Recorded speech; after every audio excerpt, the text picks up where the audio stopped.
Inabot ang 5 oras sa paghintay kagabi ang ilang pasahero sa Parañaque Integrated Terminal Exchange o PITX dahil kokonti lang ang bumiyahing bus bunsod ang mega oil price hike. Live mula sa Parañaque, may unang balita si Bam Allen. Bam? Igan, good morning. Mga biyaheng Naik at Dasmariñas, Cavite yung nagbawas ng interval kagabi. Kaya maraming mga pasahero yung nahirapang makasakay. Yung mga bus na ito ay nagtitipid kasi ng krudo lalo at wala naman silang maisakay na mga pasahero mula Cavite pabalik dito sa PITX. Siksikan ang mga pasahero sa bus na biyaheng Cavite sa Parañaque Integrated Terminal Exchange o PITX patungong Naik, Cavite. Limitado lang kasi ang mga biyahe ng ilang bus sa PITX dahil sa sunod-sunod na mega oil price hikes. Ang guro na si Rose Ann Sore, 5 oras naghintay sa pila kagabi para lang makauwi. I've been here since 7 p.m. po. Ano daw sabi? Bakit daw ganito? I don't know, wala po akong idea. Nakapila lang po kami. Nakatulog na nga po ako habang naglalakad paunti-unti. Opo. Kanina sobrang pagod. Buong araw rin nagtrabaho sa housekeeping si Gemma Daganta. Aniya, pagod na nga sa hanap buhay, pagod pa sa paghihintay ng masasakyan. Kaya nga po yung nakakapagod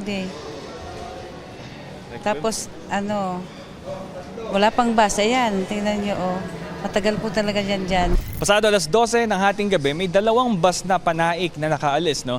Pero ganito pa rin kahaba yung pila ng mga naghihintay na pasahero. Ayon sa mga nakausap natin na dispatcher, may 2 pa silang bus na hinihintay. Pero matapos nun, hindi pa rin mauubos tila yung mga naghihintay dito na sasakay.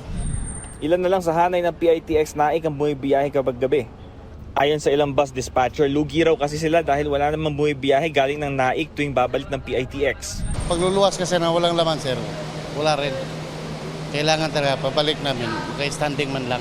Sa second floor ng PITX may pila rin kahit hating gabi. Mga bus din na biyaheng Dasmariñas at 13 Martires. This oras na ng gabi, hindi pa nakakauwi ang estudyante si John Mendoza. Ang dami pong kailangan gawin about sa mga studies, ganon. Kasi sa research po namin, dami din pong kailangan aralin. Punuan din ng biyaheng ito na minamaneho ni Monico Amaro. Last trip na raw niya ito. Pero may mga pasahero pa naghihintay sa pila. Ang hirap kasi sir, sa mahal ng krudo. Ang iba kasi sir, umayaw na dahil wala kinikita talaga. Nauwi kami nakita kami isang araw, 100, 200, gano'n lang.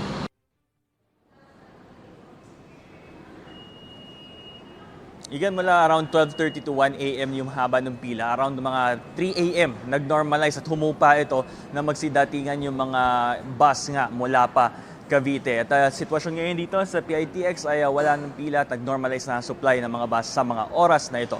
Ito ang unang balita mula rito sa PITX. Bam Alegre para sa GMA News.